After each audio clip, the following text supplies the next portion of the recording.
Ang pamagat ng ating pag-uusapan ay, handa na ba kayo? Ang pamagat ng ating pag-uusapan ay patungkol sa pananampalataya at kung paano magiging matatag. Meron pa palang way para tumatag yung ating pananampalataya, no? Sino po dito yung medyo nababawasan yung faith? Walang sumasagot. Pero sa totoong buhay, meron. Amen? Ang inyong lingkod, to be honest, ay minsan dumarating sa ganyang punto. No, kaya po walang tao dito ngayon na hindi humina ang pananampalataya kahit minsan. Lahat po tayo ay nagkakaroon ng pagdududa. Kasi hindi nangyayari ang mga bagay ayon sa ating pamantayan. Amen po ba? Medyo tinatagalog ko muna sa una dahil maraming English ang gagawin ko ngayon. So ang ating pamagat ay the ingredient of faith or ingredient of faith. Sino po dito handa na? Hallelujah. May the Lord be with you today. May the Lord be with us today. For He said to you His words, that 2 or 3 gathered together in His name, He is here in the midst of us. How much more if it is more than 3? Hallelujah. The presence of God is here with us today. May His words be with you. May His words and wisdom be with me and with us today. In the name of Jesus we pray. Amen. Ang ating teksto ngayong umaga ay kinuha natin sa Roma 8:18. Romans chapter 8 verse 18. I consider, pwede ba sabay-sabay nating basahin? I consider that our present sufferings are not worth comparing with the glory that will be revealed in us. Does anybody here is suffering right now? Meron ba ditong mga medyo may pinagdadaan ng problema? Lahat tayo meron eh. Last week, last month, ngayon, yung may problema ngayon, nung parang hindi siya mapakali dahil iniisip niya yung problema niya, no? Or parang hindi pa siya maka-move on kasi may nangyari hindi maganda sa kanya kahapon. Sabi ni Paul, I consider that our present sufferings are not worth comparing. Hindi to karapat-dapat na ikumpara sa kaluwalhati ang ating matatanggap. Amen po ba? Nahihirapan tayo ngayon, yes, but may nag-aantay po sa atin. Amen. So tuloy natin yung verse. For the creation waits in eager expectation for the children of God to be revealed. For the creation was subjected to frustration and by its own choice. And not by its own choice. I'm sorry. Wala naman sa atin ang may gustong mahirapan. Tama ba? Wala sa atin ang may gustong mag-fail. Lahat tayo gusto natin mag-succeed. Lahat tayo gusto natin maging successful. Wala sa atin ang gustong bumagsak. But hindi natin maiaalis ang katotohanan na tayo ay subjected. No? Lahat tayo ay may tendency na mag-fail at bumagsak. Amen po ba? But it's not worth comparing sa kadakilaan ng matatanggap natin. Nasang verse na tayo, 21. That the creation itself will be liberated from its bondage to decay and brought into the freedom and glory of the children of God. We know that the whole creation has been groaning as in the pains of childbirth right up to the present time. Not only so, but we ourselves who have the first fruits of the Holy Spirit groan inwardly as we wait eagerly for our adoption to sonship. Sino po dito ang naniniwala at alam na tayo ay nabigyan lamang ng habag at grasya ng Panginoon kaya tayo napasama sa kaligtasan. We are eagerly waiting and expecting for that time. Amen? The redemption of our bodies. For in this hope, we were saved. How many of you are hoping of these verses? Sino po dito naniniwala na siya ay ligtas na din? But hope that is sin is no hope at all. Who hopes for what they already have? But if we hope for what we do not yet have, we wait for it patiently. Hallelujah. Praise the Lord. Last week ba yun? Last week yata yun. Nung na-share ni Pastor Pao yung tungkol sa waiting season. Tama? Last week ba yun? Last week pa, no? Parang 2 weeks ago, ano? 2 weeks ago. Because waiting season is not a wasted season. So pag-usapan natin ngayon itong mga bagay na to. Unang tanong, ano ang mga inaasahan mo sa buhay na to? You can answer it yourself. Anong mga inaasahan mo sa buhay na to?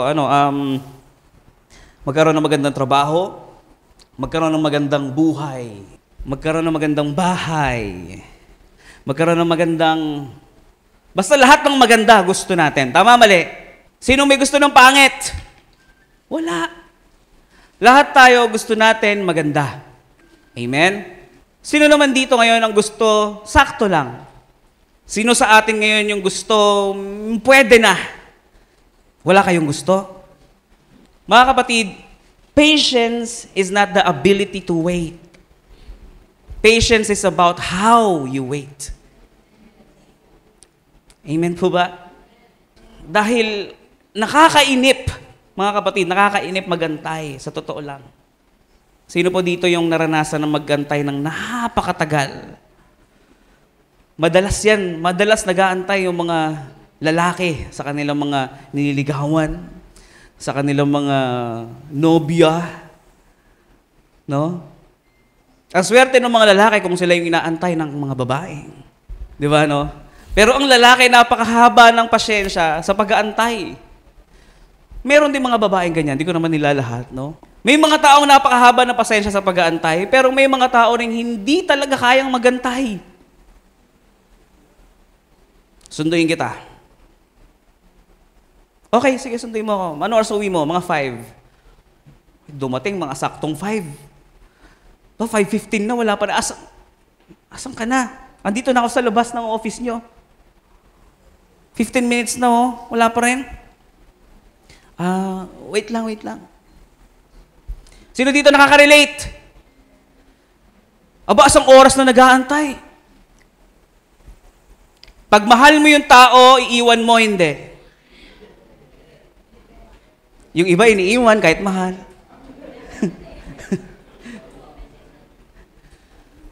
Pag mahal mo yung tao, at talagang meron kang ine-expect, antayin mo. Tama? 2 oras na nakalipas. Sa tingin mo sa 2 oras na yun, anong mga nangyari? Anong ginawa mo? Anong reaction mo? 2 oras pa lang yun. Di ba? Marami ka nang sinasabi. Ang bira tong babae na to, nagsisisi ako, bakit ito niligawan ko? Ganon, di ba?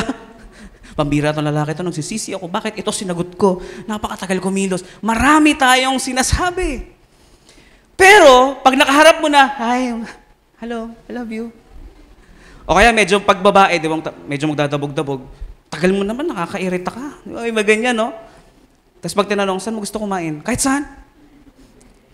Tapos pag kumain na, sumasayaw-sayaw pa, di ba? Habang kumakain, sumasayaw-sayaw pa, gumaganon-ganon pa. Asawa ko ganyan eh. Saan mo gusto kumain? Kahit saan. Pag sinabi ko KFC, KFC na naman. Burger King. Hindi ko trip Burger King ngayon eh. Eh di ko na mag-isip. Ayoko mag-isip. O di, ay alam ko na. May isip siya bigla. Bigla magkakaroon ng bulb sa ulo. Puntahan namin. Pag kumain na, pagkasubo niya, sumasayaw-sayaw pang galing eh. Para may battery. Ganyan ang tao, mga kapatid, ano? Pag nag-aantay, ang tendency mainip. At habang nag-aantay, may mga ginagawa-gawa kung ano-anong bagay. Minsan, nagkukutkot ng kuko, nagangat-nat ng kuko. So, hanggang hindi niya nararamdaman, yung daliri niya, hanggang dito na lang. Dahil sa sobrang tagal, nakakaantay. Nakaganyan, no? Kasi, may pasok na lahat, nangat-ngat niya na lahat sa kakaantay. Sigurado, lahat tayo dito, mga kapatid, lahat tayo dito ay merong inaasahan sa Diyos, kaya tayo nandito ngayon. Some of us are expecting that God will change their day. Amen. I have a bad day kasi have a bad day. Di ba? Bad trip yung araw ko kahapon. Nakakainis. Maka-attend nga bukas. Para kahit papaano medyo mahimasmasan. Medyo mabago yung kahapon. Medyo mabago yung araw ko. Sobrang malas ko na insan. Sobrang na malas na insan. Parang lagi na lang masama na nangyayari sa akin na insan. Wala na maganda na, sobra na. So, kaya tayo nandito ngayon, yung iba, they're expecting that God will change their day today. Mahirap ang buhay pag wala kang inaasahan. Tandaan natin, mahirap mabuhay nang wala kang inaasahan. Pagka ikaw yung taong wala nang inaasahan, parang gusto mo nang maglaho ngayon. Amen. Sino dito yung wala nang inaasahan bukas? Di ba parang gusto mo na lang mawala? Tama, mali? Pero pag ikaw ay may inaasahan bukas, sigurado, yung will to live mo, buhay na buhay. Amen? Pero pag yung will to live mo, yung wala ka nang inaasahan next week, wala ka nang inaasahan mamaya, yung will to live mo, bumababa. Amen? Mali. Tama, mali. So, nawawalan ka ng gana kumain. Di ba? Nawawalan ka na ng ganang maligo. Kasi wala kang inaasahan na may darating na bisita. Wala. So, hindi na ako maliligo. Diba? Hindi ka na magluluto kasi wala na makakain ng pagkain na iluluto mo. You're not expecting anything. Ang hirap mabuhay pag ganyan. Tama po ba? Now, pag-usapan natin ang isa sa mga ingredient. Or, actually, itong number 1, dito na tayo iikot. Pero may mga sanga-sanga lang. May mga tao talagang sanga-sanga. So, pagpasensya na natin yung mga sanga-sanga. So, number 1 is, we need to raise our expectation. Sabi mo sa katabi mo, raise your expectation.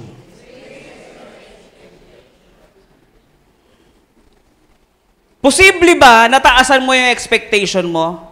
Because our God is high above all things. So bakit hindi mo tataasan yung expectation mo? Eh yung Diyos kung saan ka umaasa ay napakataas. Sometimes, the reason why the Lord is not giving the blessing yet, because you are expecting so low. Hindi ka aabutin ng Diyos sa sobrang baba dahil napakataas niya. That's why you need to raise your expectation. Para maabot natin ang Panginoon. Hallelujah. It is impossible to have faith without expectation. Tama? Anong pananampalatayaan mo kung wala kang inaasahan? Tama ba? But, alam din natin that it is also impossible to please God without faith. So nakita nyo yung prerequisite. It is impossible to please God without faith. But it is also impossible to have faith without an expectation. Sinasabi natin may faith tayo pero wala tayong inaasahan talaga. Amen. Yung faith nagagamit para lang ma-connect yung sarili sa kaligtasan. Amen ba? Hello? Napakalungkot naman ng buhay natin kung yung pagkatanggap mo kay Kristo Jesus, ang inaasahan mo na agad, yung kaligtasan. Doon ka na agad nakafocus. Kaya wala ka nang ginagawa. Maganda po na doon tayo nakafocus doon sa eternal life. That is very beautiful.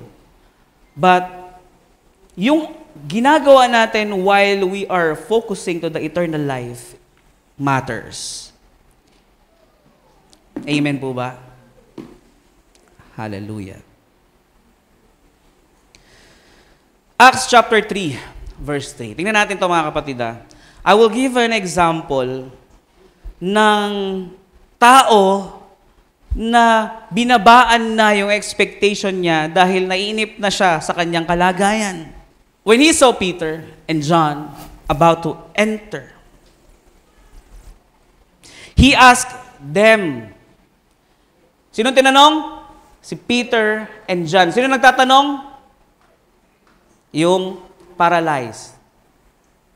Okay? So nagtanong ito, nanghingi ng pera. Actually, hindi naman talaga siya pulubi. He is just paralyzed. Yun lang talaga problema niya.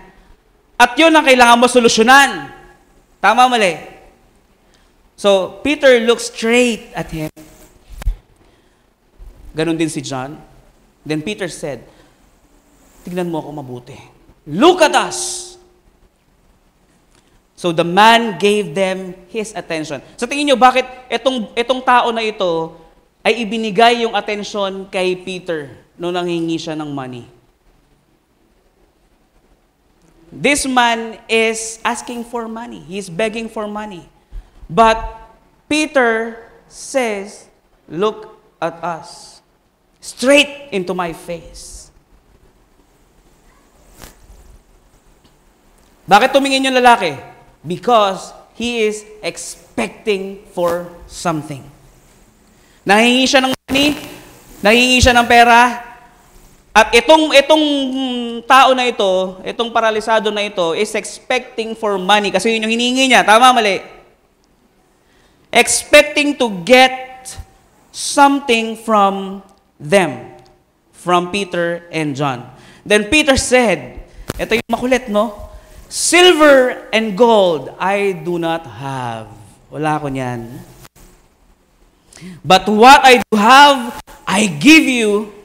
In the name of Jesus Christ of Nazareth, walk. You know, God knows what's best for us. And God knows what we really need. Amen? Sometimes we are asking for the wrong thing. We are expecting for the wrong thing. Ang kailangan talaga is we expect for the right thing para matanggap mo ang tamang bagay. Amen? Kaya wala tayong natatanggap kasi we are expecting for a wrong thing from the right God. Hindi tayo mag-a-align. Amen po ba? So, itong tao na ito, natanggap yung talagang pangangailangan niya. Ano? Yung makalakad siya. Hindi yung pera. Yung pera, hindi siya kaya palakarin nun. Ay, pwede, pastor. Maraming mga nagpapasurgery. Sa tingin nyo, yung isang pirasong silver, kaya siyang palakarin? At saka kahit magpa-surgery ka, may damage pa rin yun. Tama, mali. Medyo iika-ika ka. Maglalakad ka, pero iika-ika ka. But if the Lord works, it is so perfect. Pag ang Diyos ang kumilos, perfecto yun, mga kapatid. Ito nagiging problema, mga kapatid. Ano? Etong tao na ito, siguro nung una, he wants to walk. Yung eagerness niya to walk nandun. Pero sa sobrang tagal niyang hindi na nakakalakad, nawala na yung will niya to walk. Binaba na lang niya yung expectation niya. Gusto na lang niya pera. Hello? Sometimes, ang tao, ganyan. Ang tao nag-a-ask ng malaking bagay mula sa Panginoon, pero dahil sa tagal niya nag-aantay, binabaan na lang niya. Sige na Lord, kahit ito na lang, pwede na. Hello? Nakaka-relate? Because the longer we wait, the temptation is to lower our standards. The longer we wait, ang temptation doon, mga kapatid, is to lower our expectation. Is to lower our standards. Amen? It is impossible to have faith without expectation. May expectation nga tayo, pero binabaan naman natin. Kaya maraming Kristiyano nagsasuffer sa poverty kasi in the middle of waiting and receiving, o asking and receiving pala, in the middle of asking and receiving, ang nasa gitna nun ay waiting. Tama? So while they are waiting, ando na yung lahat ng temptation, baka hindi na ibigay. Baka ito lang talaga para sa akin. So lumiliit yung tingin sa Panginoon. Amen ba? Nawawala ng tiwala.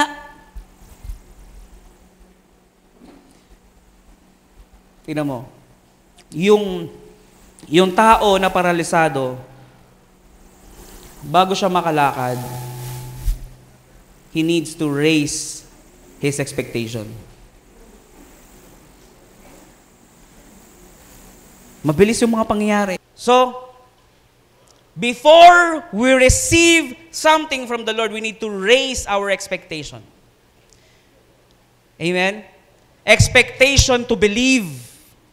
No? Sino ditong tinataasan yung expectation niya sa paniniwala, yung inaasahan niya at paniniwala that God will give the right thing for them. Amen. No? God will not give wrong things. Hindi siya magbibigay ng alam niya, mapapahamak ka. Tandaan natin mga kapatid, hindi lang naman ang Diyos ang nagbibigay dito sa lupang ito. Hello? Because the enemy can offer you everything. Natatandaan nyo yung si Satan ay tinetempt niya si Jesus. Ano bang ginagawa ni Jesus? He's waiting for the right time. Tama? And Satan is tempting him for something.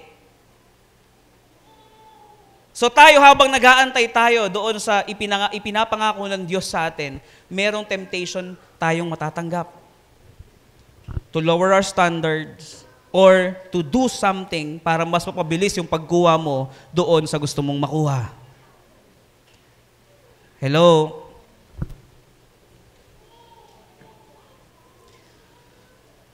Remember that if you will raise your expectation, the Lord will exceed your expectation. He can do immeasurably high than what you expect. Amen? More than your wildest imagination. Lahat tayo dito, mga kapatid. Kung nasan man tayo ngayon, ni minsan sa buhay natin, hindi natin naisip na darating tayo sa ganyang punto ng buhay natin. Amen. Dati ang naiisip mo lang, okay na ako sa ganito. Kasi yung utak ng tao, yung basta sakto na, yung alam mo na, yung may masakyan lang, okay na yan. Diba? Testimony nga ni Papa, owner lang, pwede na. Basta may madrive lang, may masakyan lang. Ako dati, nung gusto kong magkaroon ng kotse, okay na sa akin yung Anfra. Okay na yon. Alam niyo yung Anfra? Ha? Ano yun local build. Yung alam niyo, na-assemble lang dito. Yung ganon, yung mga ganon. Basta yung pang jeep, ganyan. Yan, hindi na nila alam yun. Alam lang nila Ford. Geely. Di ba? Jetour. Yan ang mga alam ng mga ano ngayon, mga tao ngayon eh. Pero yung mga una, okay na ako sa ganun. Kahit na kakarag-karag, basta, okay na ako doon. Basta, yung, alam yun, may maisakay lang. Okay ka na. Tama, mali? Lahat tayo, okay na sa ganito. And we expected, tama? Nag-expect tayo that God will give that. That small thing na hiningi natin. We expected. Kaya ibinigay ng Diyos more than what you expect. Dati, okay na ako sa ganun. Binigyan ako ng Diyos ng galant. Di ba? Galante ang Panginoon eh. Yung nagdadrive, hindi galante. Pambihira, sa sobrang tipid ko, dahil nahiya naman ako mangingi ng panggas sa magulang ko, dahil may sasakyan naman. Pauwi kami from here, kasama ko si Pastor Pao, mga panahon naka-dreads pa siya noon. Tumirik kami sa Katipunan. Di ba? Dahil naubusan ng gas. Dahil umilaw na, no? Sabi ko, pwede pa yan, mga 5 kilometers pa yan, to 10 kilometers pa yan, kuis, sabi sa kanya. Okay, sabi niya. Ang bihira. Tumirik kami din sa may barangka yan, di ba? Pataas pa naman, traffic. Yung 10 kilometers, naging 1 kilometer na lang inabot. Hiyang-hiya kami ni Kuya Pao. Buti na itabi namin, tulak siya eh. Di ba tulak ka?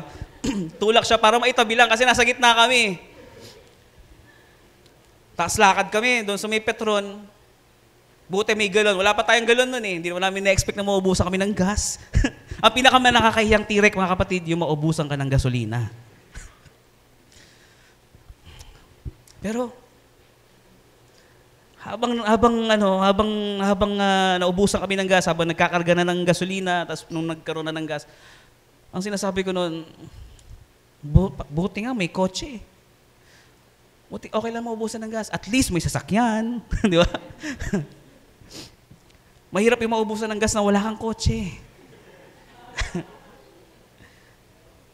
Di ba, no? You expected for a little things. Tapos ngayon, nandyan na kayo ngayon sa kinalalagyan nyo. Nandito na tayo ngayon sa kinalalagyan natin. Nandyan kayo, nandito ako. Amen? So, hindi mo na-imagine yan noon, nagdarating ka sa point na ganyan. Hindi mo na-imagine na magkakaroon ka ng sariling bahay at the age of ganito, at the age of 30, 35, 25. Di ba? Kung tatanungin mo, yung mga negosyante dito, kailan mo iniisip na magkakaroon ka ng sariling negosyo o sariling tahanan? Hindi mo naisip? Si Daniel, kailan mo naisip na magkaroon ka ng sariling negosyo o ng sariling sasakyan?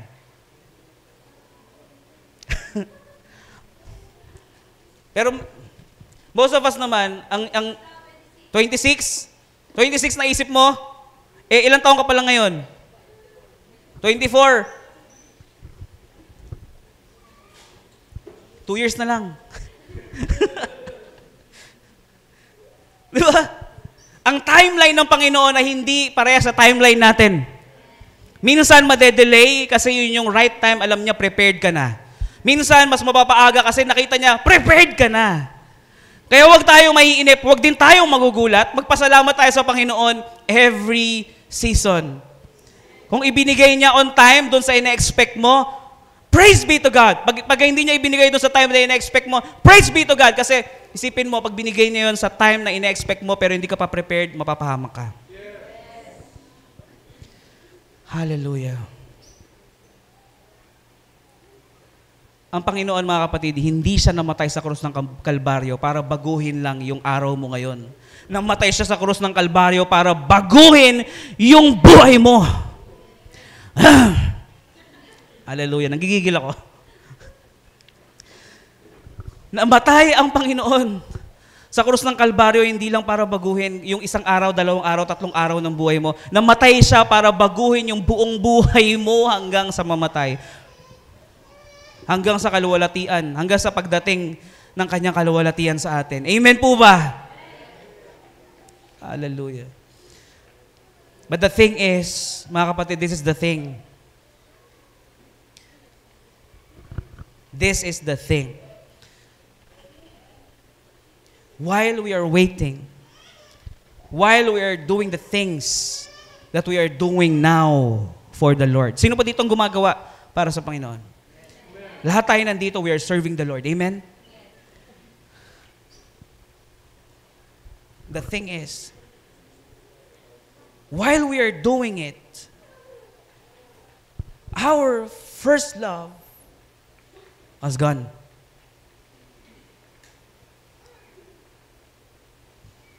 Dati gigil na gigil ka, gamitin mo ako, Lord.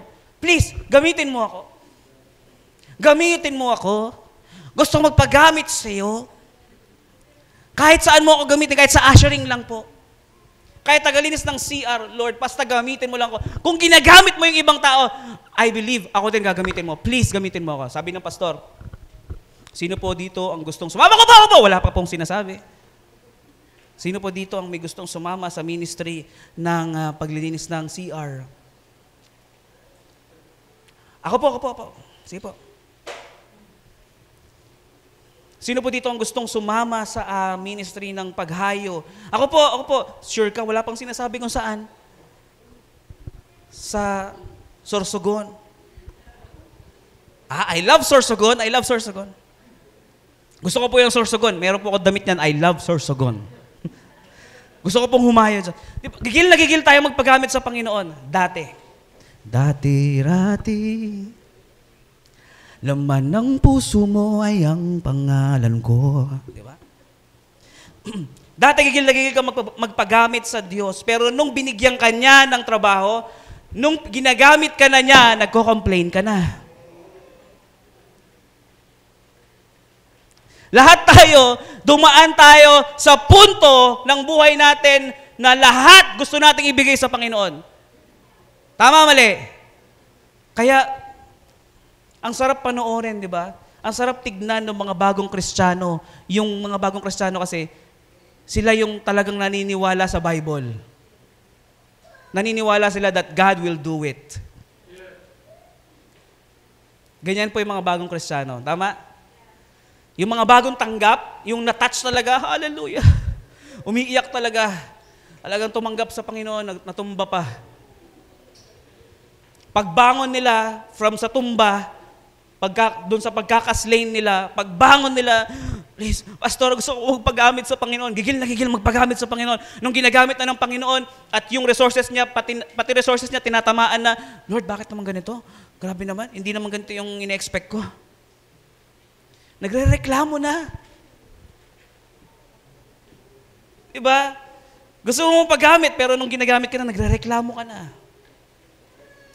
Ang Diyos hindi nagbabago. Tama, mali? God is the same yesterday, today, and forever. Ang nagbabago, tayo. Revelations chapter 2, verse 3 to 6. You have waited long. Hallelujah. Sino po dito nag-aantay ng napakatagal na? Sino dito 20 years ng Christian? Okay, ano po tayo ha? Tawag dito. Subasta.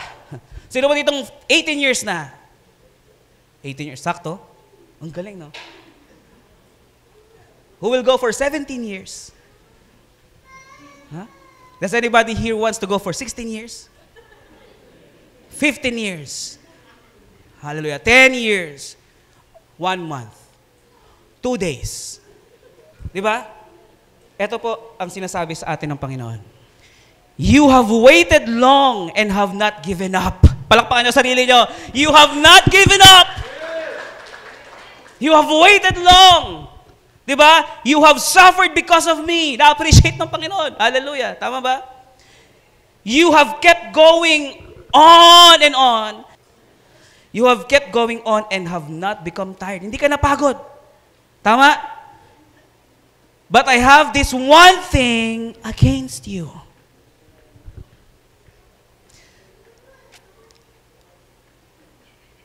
Ready na ba kayo? You do not love me as you did at first. Hallelujah.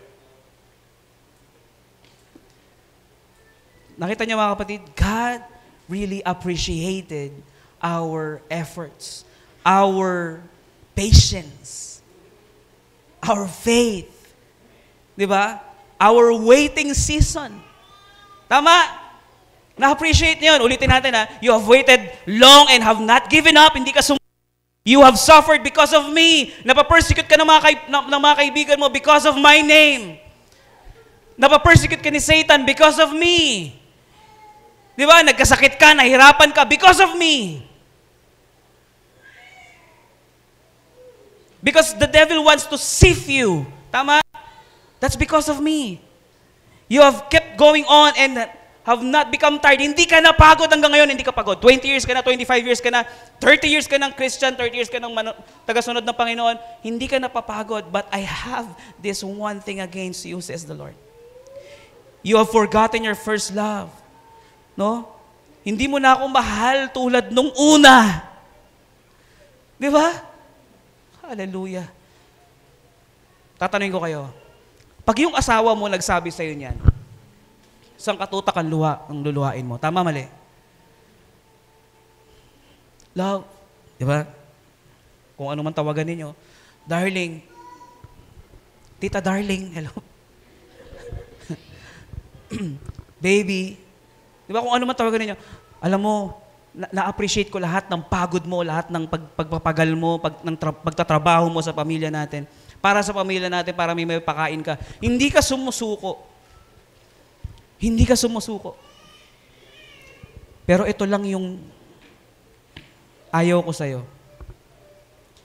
Hindi mo na ako mahal tulad nun dati. Naiyak ako. Mas maganda sana ako may keyboard eh. Diba? Diba, no? Hallelujah. Remember how you once loved me. Lalahanin mo yung first love mo. Diba? Be sorry for your sins. And love me again as you did at first. If you do not, I will come to you. Galit na siya. I will come to you and take your light out of its place. Nung una, nakikiusap lang eh. Eh, ayaw mo. Andyan na ako, kukunin ko na ilaw mo. Gigil mo ako. Naiiyak na yung asawa ko. Hallelujah.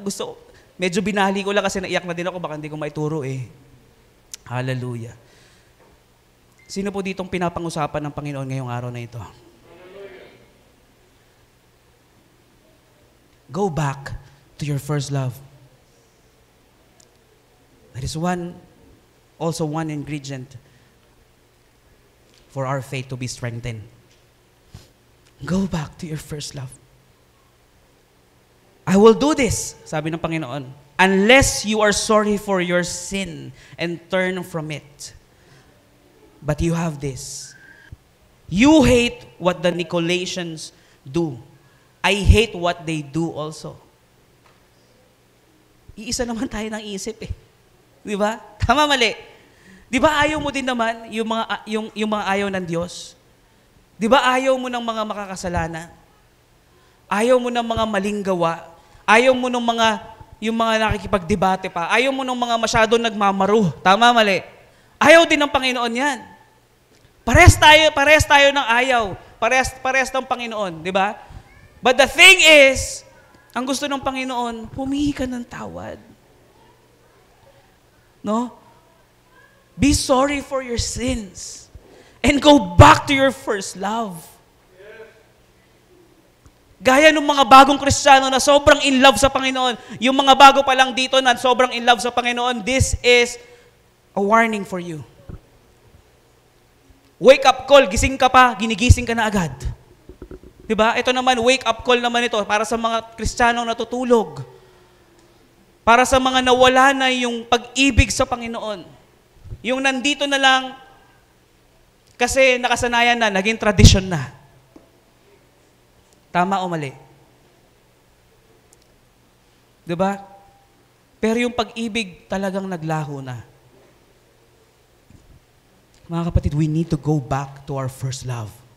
Please, go back to our first love. Ako na pinag-aaralan ko itong mga kapatid habang tumutululo. Kaya nga nilak ko yung pinto katok na katok yung asawa ko. Pero kada bubuksan ko yung pinto,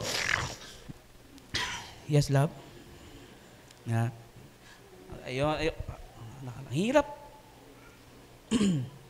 Talagang pagka na-hit ka ng conviction at ng revelation na ito, mga kapatid, you will drop your knees and cry. Kasi alam naman natin yan Alam naman natin na talagang sumablay na yung pag-ibig natin sa Panginoon Gigil na gigil lang tayo, no? Talagang nadadala na lang tayo ng mga kasama natin sa church para maglingkod. O sino dito magko-commit para sa ating practice bukas? O para sa ating practice sa Sabado, para sa Sunday, sino magko-commit? Yung iba magko-commit. Tapos mismong araw magkakasakit. Mas mabuti pa nung mga panahon wala siyang trabaho. Mas mabuti yung mga panahon na wala pa siyang trabaho, at least talagang buhos na buhos yung oras niya sa Diyos. Mahal na mahal niya si Lord. Pero nung nagkatrabaho na mahal niya si work. At hindi lang yun, nadagdagan pa, bukod sa work, mahal na mahal niya si jowa. At bukod pa doon, nadagdagan pa ng mamahalin yung mga kaibigan. Tama, mali. Mga kaibigan sa labas. Kaya yung pag-ibig niya sa Diyos nawala na. Be careful what you ask for. The Lord will not give you anything or something that will draw you far from Him. Kaya nga, pag hindi pa binibigay ng Diyos, ibig sabihin, you are not yet prepared. And hindi pa para sa iyo. Amen. Hindi lahat ng natatanggap mo ay galing sa Panginoon. Pag yung gigil na gigil ka na magkakaroon ka talaga. Tama, mali? Kaya nga, araw-araw sipag lang. Kung anong lyrics niyan, bahala na kayo. Hallelujah. The question again is, are you in the game of faith or the bench of faith? The question again, are you in the game of faith or the bench of faith? Iba po yung bench of faith sa game of faith. If you are having the game face or the game posture, you will receive something. Amen? But if you are in the bench of faith, yung nakaupo ka lang, you will not receive something.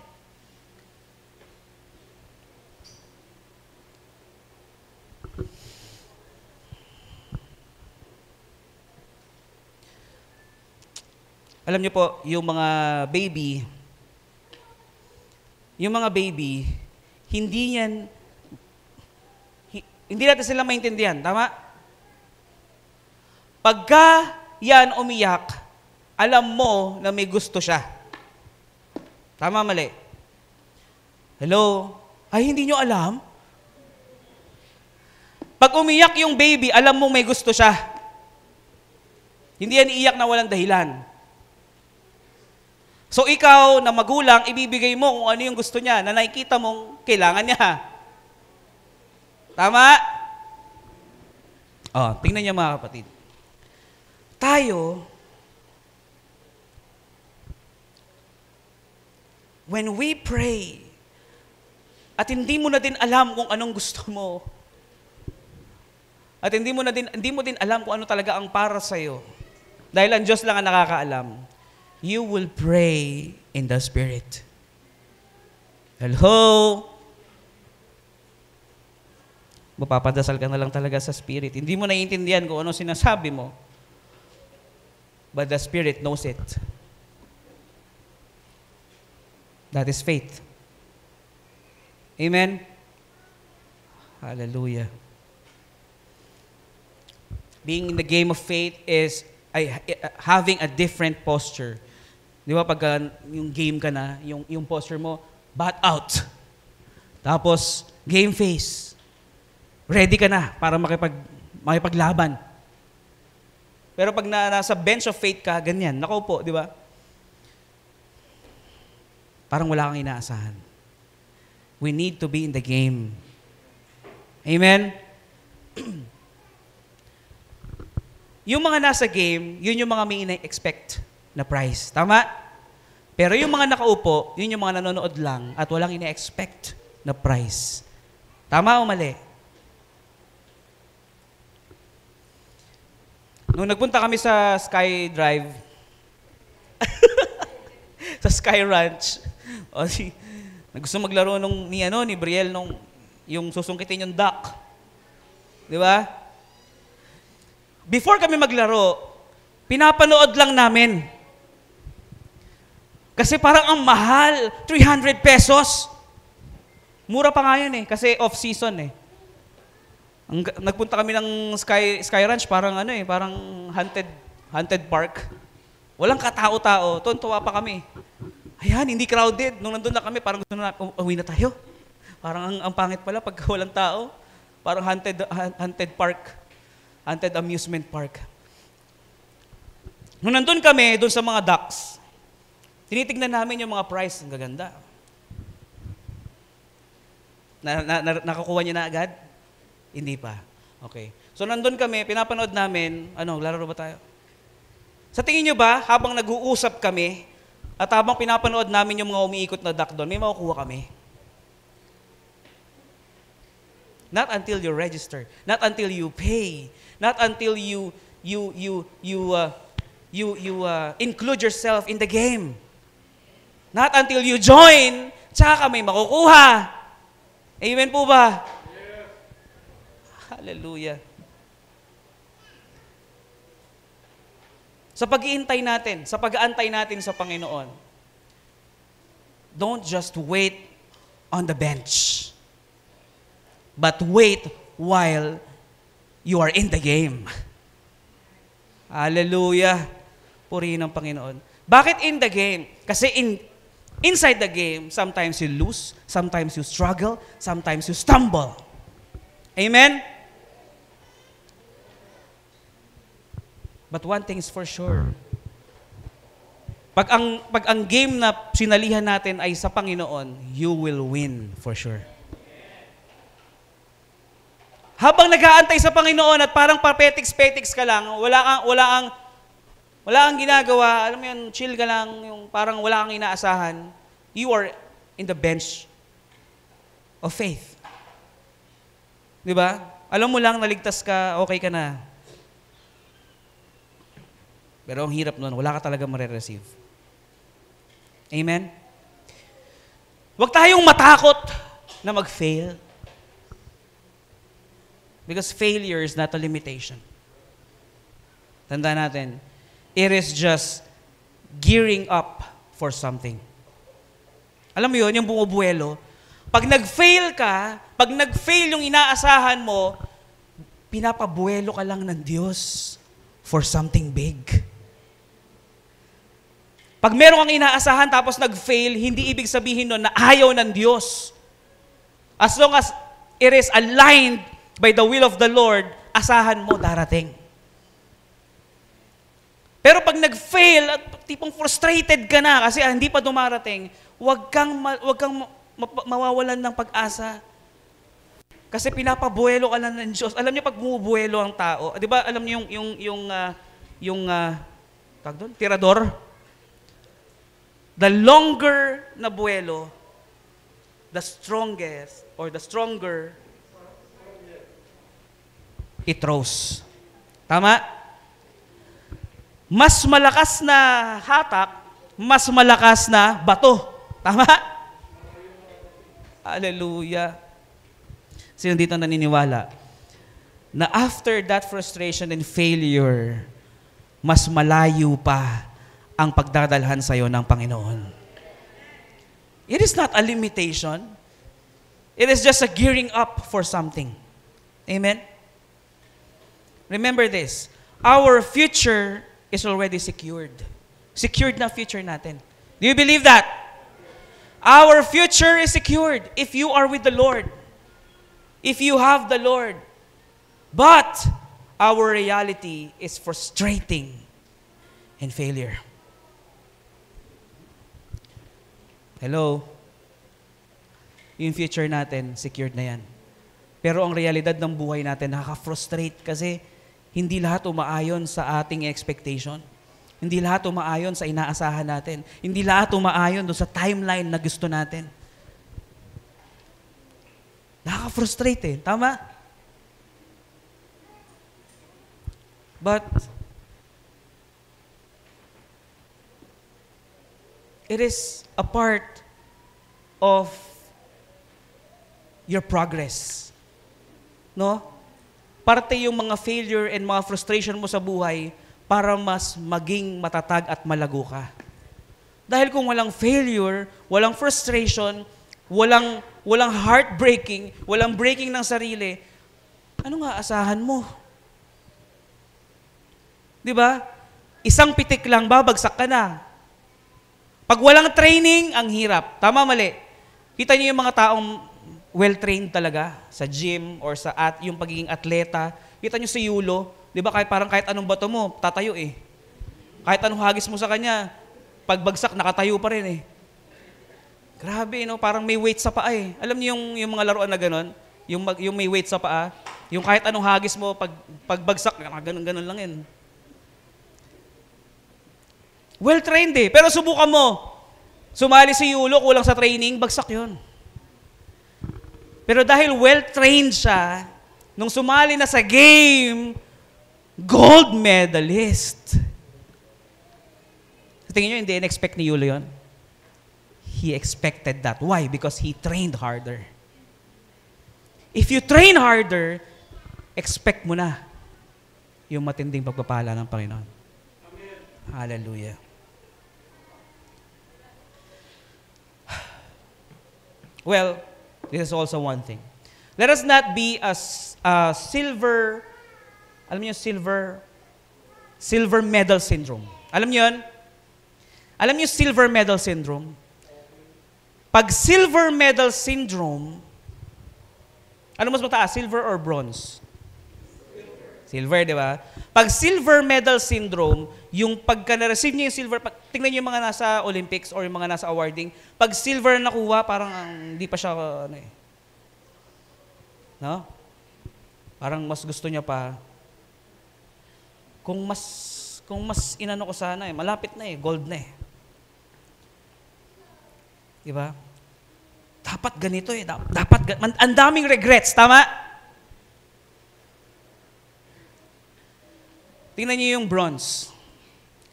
Nakita na ba kayo ng mga bronze medalist? Di ba? Ang sasaya, di ba? Mas masaya sa mga silver medalist. Tama, mali? Napansin niyo ba yon? Yung mga bronze medalist, parang, okay na to, kaysa wala. Muntik nang hindi makilala pangalan ko, pambihira. Buti na lang meron. But, hindi naman lahat ng Olympics o Olympians ay naging gold medalist agad. Tama, mali? Dumaan muna sila sa bronze, mapalad na kung naging gold agad. Dumaan sa pagiging silver medalist at naging gold medalist. Pag nakatanggap ka ng bronze, yung mga bronze medalist, ang sasaya talaga. When God give you something, be thankful and grateful. Because you know that at the end of the day, you will receive the gold medal. God has always more in store for us. Amen? Yan ang gusto ang Diyos marami pang nakaabang para sa atin. Pero ang kaaway, si Satan, ang gusto niya lang talaga, sirain ang buhay mo. Amen? Sa tingin nyo ba may pakialam ang demonyo sa past nyo? Yung mga nagawa nyo last time, mga nagawa nyo last year, mga nagawa nyo kahapon. Di ba? Walang pakialam ang kaaway sa past mo. Kaya niya lang inuungkat yung past mo para sa'yo kasi gusto niyang i-mess up yung future mo. Dahil pag napako ka sa past mo, tandaan niyo to mga kapatid, you cannot move on. Ang ganda na nag-aantay sa future mo eh. Ang ganda ng plano ng Diyos sa buhay mo, pero dahil nakapako ka sa past, yan ang pilit na ipinapaalala sa'yo ng demonyo, hindi ka makamove on, hindi mo magawa yung mga gustong ipagawa ng Diyos sa'yo.